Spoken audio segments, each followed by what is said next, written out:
Hey guys, Aggies here. This one's going to be a little short. Today I just found out that Activision Blizzard shareholders are unhappy with CEO Bobby Kotick's compensation. This is going to be an interesting story to follow, as last year Activision Blizzard was put on the radar for laying off an enormous amount of Activision Blizzard employees. It was something around 800 or so if I'm remembering this correctly, and Bobby Kotick got to keep his lavish lifestyle. While developers and workers under the Activision Blizzard merge were worried if they were ever going to be put on the chopping block, the article published on Charlie Intel states that CTW Investments Group director Dieter Weisenegger said in a statement that salary of Kotick is much higher than that of other CEOs in the same industry, and to me, that is just business as usual with Activision. Bobby Kotick is the personification of greed in the gaming world. Under Kotick's leadership, he gave a $15 million bonus to the CFO just for changing his job title. Then they have the gall to turn around and lay off 800 workers just days later. This ain't it, Chief. I'm hoping that with this turn of events, with shareholders looking into the revenue and earnings into cases just like Kotick, we can hopefully see a positive change with employee compensation and the wages of those that sit at the top with the hoard of gold.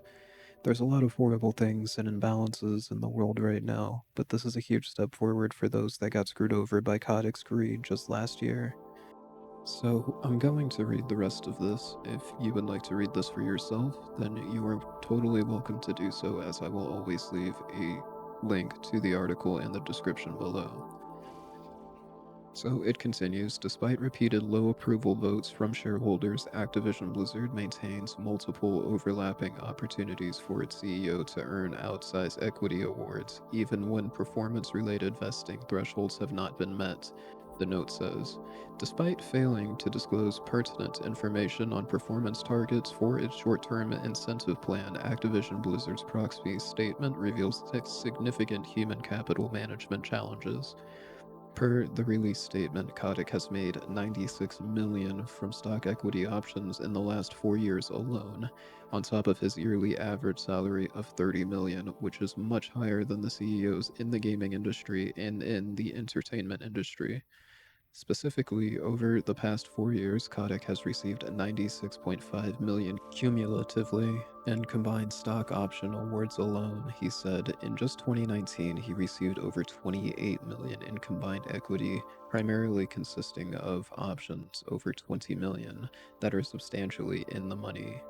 While equity grants that exceed the total pay of peer companies would be objectionable in most circumstances, it is of special concern in this case because Activision Blizzard employees face job insecurity following layoffs of 800 employees in 2019 and typically earn less than 1/3 of 1% of the CEO's earnings, with some employees such as junior developers making less than $40,000 a year while living in high-cost areas such as Southern California. The shareholder group says that the high pay is problematic and is asking other shareholders to vote no on the motion to keep the pay at the level in the next shareholder meeting on June 11th, 2020. An Activision Blizzard spokesperson issued a statement to GameSpot defending the CEO's pay, saying that he has lifted the company from a value of just $10 million to $53 billion during his tenure of CEO.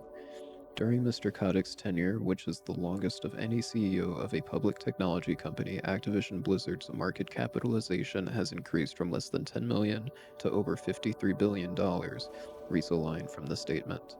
In the last 5 years, Activision Blizzard's share price has outperformed the S&P 500 by more than 120%, and over the past 20 years under Mr. Kotick's leadership, Activision Blizzard's share price has outperformed the S&P 500 by over 11,000%.